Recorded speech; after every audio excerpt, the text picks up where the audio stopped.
শুক্রবার সকালবেলা চলে গেছিলাম একটু মাংস কিনতে। পায়েল সেটা জানতো না। তো মাংস এবং কিছু বাজার করে শাক এবং লঙ্কা কিনে বাড়িতে এসে গেছি আমি। আর পায়েল পড়িয়ে এসে দেখে আমি বাজার করে নিয়ে এসেছি। ও জানতো না। ওকে সারপ্রাইজ দেবো বলে চোখটা বন্ধ করে নিয়ে গিয়ে ওকে বাজারগুলো দেখালাম।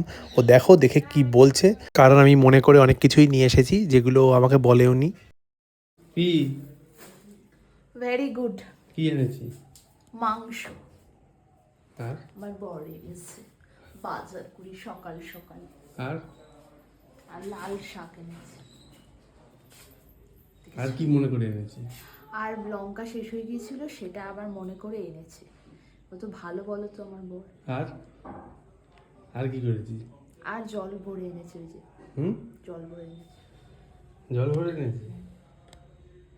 তাহলে তাহলে কোথায় রাখবো এরম বরকে, বলো তো? রাখার জায়গা পাচ্ছি না আমি। এত ভালো, কত কেয়ারিং, দেখতে পাচ্ছ? হ্যাঁ, সংসারী বর। এবং কার কার এরম বর আছে একটু বলো তো? আমি তো পেয়ে ধন্য হয়ে গেছি, ধন্য, জাস্ট ধন্য হয়ে গেছি।